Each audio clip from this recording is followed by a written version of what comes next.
जय हिंद दोस्तों, बहुत बहुत स्वागत है हमारी इस इन्फॉर्मेटिव वीडियो के अंदर। दोस्तों, ऑनलाइन जमाना है, डिजिटल जमाना है, हर एक व्यक्ति घर बैठा ही पैसा कमाना चाहता है और इसके अंदर क्रिप्टो करेंसी ने बहुत बड़ा योगदान दिया है। क्रिप्टो करेंसी को इनकम टैक्स डिपार्टमेंट VDA के नाम से जानता है, जिसे कि वर्चुअल डिजिटल एसेट बोलते हैं। तो क्रिप्टो करेंसी के अंदर अगर आपने इनकम कमा ली है तो कितना टैक्स देना है, अगर आपको लॉस हो गया है तो क्या उसका कुछ बेनिफिट मिलेगा, इसके अलावा कौन सी ITR का फॉर्म भरना है, सैलरी मिलती है, एयर ड्रॉप मिलते हैं, F&O में काम करते हो, कौन सी ITR का फॉर्म भरना है, बहुत तरह के डाउट क्वेरी क्वेश्चन आपके क्रिप्टो करेंसी से रिलेटेड इस वीडियो के अंदर क्लियर होने वाले हैं। दोस्तों, क्रिप्टो करेंसी से रिलेटेड अगर आपने कोई भी ITR फाइलिंग या आपका कोई TDS ज्यादा कट गया है, उसका रिफंड से रिलेटेड किसी भी तरह की प्रोफेशनल हेल्प आपने लेनी हो तो आप हमारे दिए गए नंबर पर कॉल, मैसेज, व्हाट्सएप कर सकते हैं। तो देर ना करते हुए क्रिप्टो करेंसी और इनकम टैक्स के सारे रूल जान लेते हैं।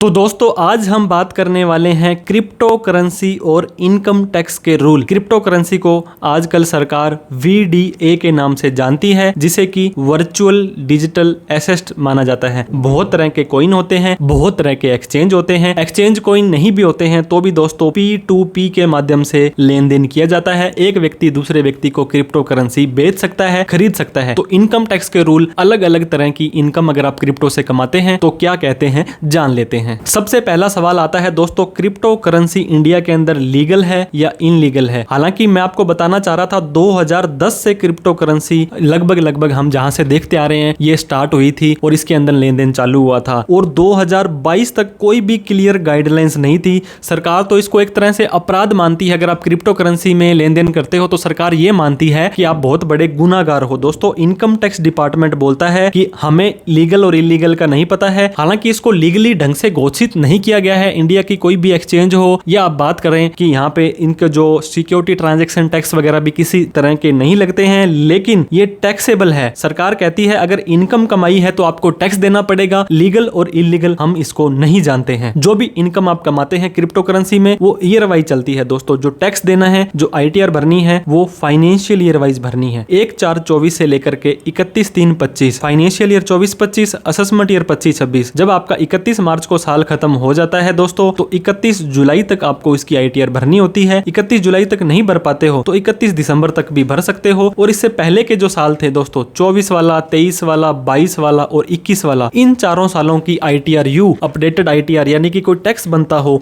तो वो भी आप इसके अंदर भर सकते हैं। अब टैक्स की बात कर लेते हैं। 2022 के बजट में गवर्नमेंट ने अनाउंस किया था कि फ्लैट 30% टैक्स आपको यहाँ पे देना पड़ेगा। स्लैब रेट का बेनिफिट आपको नहीं मिलने वाला है। फाइनेंशियल ईयर 22-23 से कोई भी ऑफसेट ऑफ लॉसेज नहीं होने वाला है, वो आपका डेड लॉस है। दोस्तों, एक कॉइन के अंदर आपने 10 लाख रुपए कमा लिए और एक कॉइन में आपने 12 लाख रुपए का नुकसान कर दिया तो 10 वाले पे तो टैक्स देना है और 12 वाले का बेनिफिट आपको नहीं मिलने वाला है। और ITR में सिर्फ दोस्तों आप सेल माइनस परचेज दिखाते हैं, क्योंकि जब आप रिपोर्टिंग करते हैं तो कॉस्ट ऑफ एक्विजिशन कितने का खरीदा और सेल वैल्यू, उनका जो डिफरेंस होता है वो आपकी इनकम मानी जाती है। अगर आपका वो नेगेटिव में आ रहा है, अगर मान लीजिए 10 लाख वाला आपने क्रिप्टो करेंसी 5 लाख में बेच दिया तो 5 लाख का लॉस हो गया तो ये आपका जीरो आ जाएगा, ना कि आपका माइनस में जाने वाला है। और जो ट्रांजैक्शन है ये कॉइन वाइज नहीं होती है। पूरे साल के अंदर दोस्तों जितने भी आपने ट्रांजैक्शंस इनकम के किए वो आपको यहाँ पे दिखाने होते हैं। TDS यानी कि टैक्स डिडक्टेड एट सोर्स, दोस्तों 1% का TDS डिडक्ट किया जाएगा एक्सचेंज के द्वारा। एक्सचेंज दोस्तों जो FIU कंप्लाइड होती है, यानी कि फाइनेंशियल इंटेलिजेंस यूनिट के द्वारा को कंप्लाइड होती है। लेकिन P2P दोस्तों कंप्लाइंट जो एक्सचेंज होती है ये बहुत बड़े लेवल पर काम करती है और ये हर एक चीज को मेंटेन करती है, हर एक कंप्लायंस को करती है। लेकिन बात करें P2P की, अगर मिस्टर A ने ऑनलाइन मिस्टर B से कोई क्रिप्टो खरीदे बेचे तो इस मामले में दोस्तों जो रिस्पॉन्सिबिलिटी आपकी हो जाती है कि आप उसको TDS काट कर ही पेमेंट दें। 1 जुलाई 2022 से ये रूल आया था, लेकिन ये नेक्स्ट टू इम्पॉसिबल होता है कि आप सभी लोगों का, आप एक दिन में मान लीजिए 50 लोगों से P2P खरीदते हो तो दोस्तों ये पॉसिबल नहीं है कि आप उन 50 लोगों का TDS काट के दें। क्यों नहीं है? क्योंकि जो सेलर होगा, सामने वाला व्यक्ति, वो आपको अपना पैन नंबर या आधार नंबर नहीं देता होगा। अगर उन्होंने दे भी दिए हैं तो पैन आधार से उनका लिंक नहीं होता है। लिंक नहीं होता है तो दोस्तों 1% की जगह 20% TDS काटने की जिम्मेदारी होती है। तो आपके पास बाकी के 19% का दोस्तों डिमांड नोटिस आ सकता है। बाइनेंस वगैरह ये तो FIU कंप्लाइड है। TDS के कंप्लाइंस हैंडल किए जाते हैं जॉइंट कमिश्नर के द्वारा। छोटे मोटे केस होते हैं, मान लीजिए दोस्तों 1000 रुपये TDS काटना था, उसके लिए आपको नोटिस नहीं भेजा जाता है। लेकिन फिर भी आप ये मान के चलें कि अगर आपने कहीं पर भी नॉन कंप्लाइंस की है तो आपको खामियाजा भुगतना पड़ सकता है। और टैक्स की बात करें, प्रॉपर ITR फाइल कर रखी होगी दोस्तों, 30% का टैक्स आपने इनकम पर दे दिया है, तो कोई टेंशन वाली बात नहीं है। पिछले 4 सालों का मैंने आपको बताया, 2025 वाली तो भी चल रही है। इसके अलावा 24, 23, 22 और 21 के अंदर भी अगर आपने कोई क्रिप्टो की कमाई करी थी और ITR नहीं भरी, तो ITR यू भर करके टैक्स और उसके ऊपर एडिशनल टैक्स दे करके आप अपना पीछा छुड़वा सकते हो। दोस्तों, टैक्स ऑन एयर ड्रॉप, बहुत सारे लोगों को एयर ड्रॉप मिलते हैं। अगर आपने रिसीव किए एयर ड्रॉप फ्री के अंदर, या मान लीजिए आपने पेड में भी प्राप्त किए और आपकी ये बिजनेस इनकम नहीं कहलाएगी, ये क्रिप्टो की इनकम है, आपको फ्री में मिले हैं तो कोई दिक्कत नहीं है। जब आप इसको बेचोगे तब ये टैक्सेबल हो जाएंगे। जितने रुपए का बेचा माइनस में से जीरो करेंगे तो सारी की सारी अमाउंट पर आपको 30% का टैक्स देना पड़ जाएगा। दोस्तों, बहुत सारे लोग कहते हैं कि सर मैंने 1 लाख रुपए के क्रिप्टो कमा तो लिए हैं, लेकिन मैंने अभी उसको बेचा नहीं है, या मैंने उसके जो पैसे थे वो अपने अकाउंट के अंदर ट्रांसफर नहीं किए हैं।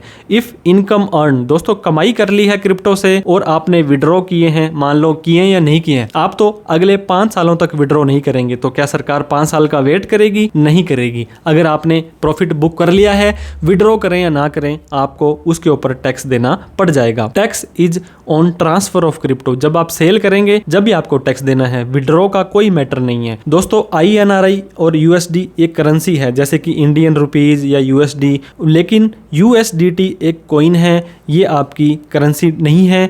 और दोस्तों, अगर आप ट्रांसफर करते हो एक क्रिप्टो से दूसरे क्रिप्टो में, ये भी टैक्सेबल हो जाएगा। एक क्रिप्टो आपने बेची, एक क्रिप्टो आपने खरीदी, इनका जो डिफरेंस है वो भी 30% के हिसाब से टैक्सेबल हो जाने वाला है। अब दोस्तों, बहुत सारे लोग विदेश में जॉब करते हैं या यहाँ से बाहर का काम करते हैं, उनको सैलरी की इनकम आती है और वो मिलती है उनको क्रिप्टो करेंसी के माध्यम से, VDA के माध्यम से। तो दोस्तों, क्रिप्टो रिसीव हुई एज ए सैलरी, रूल क्या कहता है? सैलरी की इनकम सैलरी में टैक्सेबल होनी चाहिए, बिजनेस और VDA के हेड में जानी चाहिए या नहीं जानी चाहिए। लेकिन टैक्सेबल सैलरी के हेड में आप कर देते हो और फ्यूचर के अंदर जो भी आपको दोस्तों नोटिस आया, मान लीजिए आपने क्रिप्टो आपके अकाउंट में बोल दिए, पैन कार्ड बोल दिए और आप उसको सैलरी में दिखा रहे हो, सरकार तो कहेगी कि आपको क्रिप्टो में दिखाना चाहिए, लेकिन आप उसको जस्टिफाई करते हो कि ये मेरी सैलरी इनकम है, तो कोई इशू नहीं है। और बाद में जब आप उस क्रिप्टो करेंसी को बेचते हो तब आपको 30% का टैक्स देना पड़ जाएगा। टैक्स ऑडिट क्या करवानी पड़ेगी अगर हम क्रिप्टो करेंसी में काम करते हैं? दोस्तों, जैसे मैंने आपको बताया, लॉन्ग टर्म कैपिटल गेन या शॉर्ट टर्म कैपिटल गेन होता है, यहाँ पर आपकी टर्नओवर मैटर नहीं करती है। अगर बहुत ज्यादा ट्रांजैक्शंस कर रहे हो, मान लीजिए 10 करोड़ से ज्यादा, क्या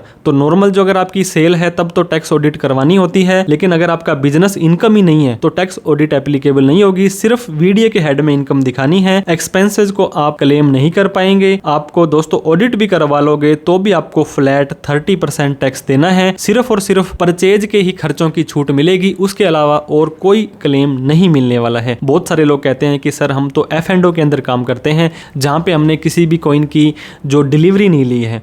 फ्यूचर एंड ऑप्शन अगर आप क्रिप्टो में करते हो, कोई डिलीवरी नहीं लिया, कोई कॉइन नहीं लिया, तो ये स्पेकुलेटिव बिजनेस है दोस्तों। यहाँ पर भी सरकार कहती है कि 30% का टैक्स देना है और कोई एक्सपेंसेस क्लेम नहीं कर पाते हो। ओनली डिफरेंस है कि इनकम हो या लॉस हो। शेयर मार्केट दोस्तों मैंने आपको बताया F&O का होता है, तो ये स्पेकुलेटिव है, लेकिन ये रिकॉग्नाइज्ड स्टॉक एक्सचेंज के माध्यम से होता है, तो यहाँ पे आपको STT या कमोडिटी ट्रांजेक्शन टैक्स देना होता है। तो ये स्पेकुलेटिव नहीं है, ये बिजनेस की इनकम है और स्लैब रेट के हिसाब से टैक्सेबल हो जाती है।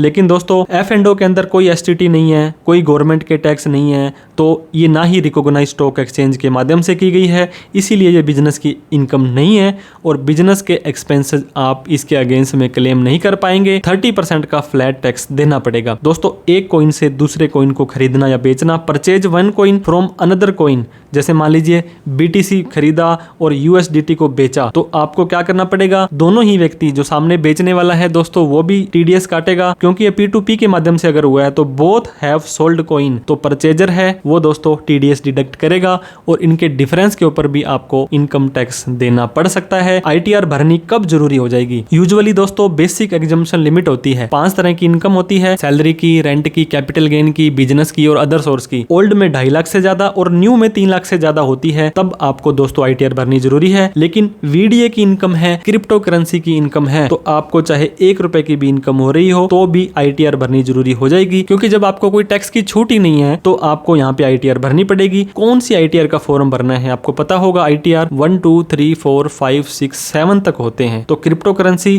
VDA टैक्सेबल है। कैपिटल गेन के तौर पर तो ITR 2 और बिजनेस के तौर पर है तो ITR 3 का फॉर्म आप यहाँ पे भर सकते हैं। TDS दोस्तों 1% आपका कट जाता है बहुत बार जब आप कोई चीज को परचेज करते हैं, लेकिन अगर आपने उसको सेल ही नहीं किया या सेल आपने उसको लॉस में कर दिया है तो जितना भी TDS कटा था आपकी कोई इनकम नहीं है, तो ITR भरने के बाद आप उस TDS का रिफंड क्लेम कर सकते हैं। दोस्तों सेक्शन 87A के बारे में मैं बताना चाह रहा था। अगर आप ओल्ड टैक्स रिजीम में जाते हो और आपकी इनकम 5 लाख रुपए तक है तो 12,500 रुपए की आपको रिबेट मिल जाएगी, और वहीं पर न्यू टैक्स रिजीम में कोई रिबेट आपको नहीं मिलने वाली है। कोई भी ट्रांजेक्शन दोस्तों आप अपने पैन कार्ड के माध्यम से करते हैं, ऑनलाइन करते हैं, तो ये ट्रांजेक्शन आपके AIS, TIS और 26AS में शो कर जाता है और आप ITR नहीं भरते हो। और जो ट्रांजेक्शन की अमाउंट 50 लाख रुपए तक है तो साल खत्म होने के 4 साल तक, 50 लाख से ज्यादा है तो फाइनेंशियल ईयर खत्म होने के 6 साल तक सेक्शन 148 में नोटिस भेज के आपसे पूछा जाएगा कि आपने ITR क्यों नहीं भरी, फिर आपको इंटरेस्ट, टैक्स और पेनल्टी लगा दी जाएगी। तो दोस्तों आप इस तरह का लेन देन करते हैं तो आपसे ये सजेशन मैं देता हूं कि आप AIS, TIS और 26 जरूर चेक करें। आप अपने एक्सचेंज से आप ब्रोकर की रिपोर्ट या जो भी P&L रिपोर्ट होती है डाउनलोड जरूर करें। बैंक स्टेटमेंट से रिकंसाइल करें। बहुत सारा लेन देन आप UPI के माध्यम से अगर P2P करते हैं उसको भी डाउनलोड कर लें और आप प्रॉपर ITR का फॉर्म फाइल करें। किसी प्रोफेशनल की हेल्प ले लें अगर आपको समझ नहीं आता है। दोस्तों हमारे से कोई प्रोफेशनल हेल्प आपको चाहिए हो तो दिए गए नंबर पर कॉल, मैसेज, व्हाट्सएप कर सकते हैं। वीडियो अच्छी लगी हो तो लाइक करें। अभी तक हमें सब्सक्राइब नहीं किया है तो प्लीज़ सब्सक्राइब करके हमारा हौसला बढ़ा करके इस वीडियो को उन सभी लोगों में शेयर करें जो VDA यानी कि क्रिप्टो करेंसी में लेन देन करते हैं। कोई डाउट, क्वेरी, क्वेश्चन हो तो कमेंट करके आप हमसे पूछ सकते हैं। Thank you so much for watching this video. जय हिंद, जय भारत।